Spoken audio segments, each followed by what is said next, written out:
Graph theory का एक topic edge connectivity in graph क्या होता है। पिछली वीडियो में हमने देखा था कट वर्टेक्स क्या है, कट एज क्या है। तो वीडियो शुरू करने से पहले मेरी छोटी सी रिक्वेस्ट है कि अगर आप इस चैनल पर नए हैं तो चैनल को लाइक और सब्सक्राइब कर दें। तो चलिए शुरू करते हैं इस वीडियो को। सबसे पहले हम इसकी डेफिनेशन देखते हैं। In a connected graph G the minimum number of edge deletion और वर्टेक्स डिलीशन और cut vertex generation that makes G disconnected graph is called cut edge connectivity।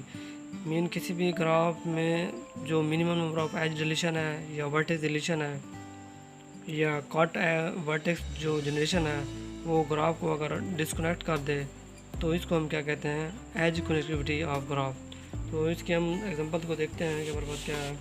हमारे पास एक ग्राफ ये दिया है, ये हमारे पास कनेक्टेड ग्राफ है। तो इसमें हम कट वर्टेक्स अगर V3 यानी V3 को वर्टेक्स को हटा दें तो हमारे पास ग्राफ के क्या हो जाता है, दो कंपोनेंट में ग्राफ क्या हो जाता है डिवाइड हो जाता है। तो ये हमारे पास क्या है, V3 हमारे पास क्या है, कट वर्टेक्स कहलाता है, जो कि ग्राफ को क्या कर रहा है, डिस्कनेक्ट कर रहा है। तो ये हमारे पास क्या है, कट वर्टेक्स कहलाता है ग्राफ का। तो इसको हम जो डिनोट करते हैं, it is denoted by lambda. इसको हम लैम्डा साइन से डिनोट करते हैं। तो मीन इसमें जो लैम्डा है वो क्या है, V3 है, ठीक है ना। इसको हम कहते हैं कि लैम्डा V3 किसके बराबर है, V3 के, जो हमारे पास ग्राफ को क्या कर रहा है, डिस्कनेक्ट कर रहा है। इसी तरह हमारे पास एग्जांपल सेकंड में हमारे पास जो वर्टेक्स हैं V1 V2 V3 V4 है। अगर इसमें हम V2 वर्टेक्स को हम हटा दें, ठीक है ना, तो ये हमारे पास ग्राफ क्या हो जाएगा, डिस्कनेक्ट हो जाएगा। ये हमारे पास क्या क्या कहलाता है, कट वर्टेक्स कहलाता है इस ग्राफ का।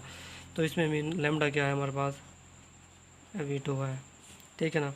इसी तरह हमारे पास सेकंड एग्जांपल है, इसमें थर्ड एग्जांपल है हमारे पास। इसमें हमारे पास वर्टेक्स हैं V1 V2 V3 V4।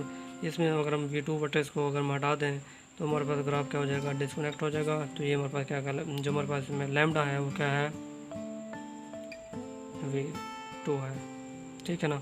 तो इसी तरह अगर हम इसमें हमने ये देखा है कि हम किसी भी अगर वर्टेक्स को हटा दें तो हमारे पास ग्राफ क्या हो रहा है, क्या हो रहा है, डिस्कनेक्ट हो रहा है। इसी तरह अगर हम किसी भी एज को हम अगर हटा के देंगे तो क्या हमारे पास ग्राफ क्या हो जाता है, डिस्कनेक्ट होता है या नहीं होता। तो हम देखते हैं।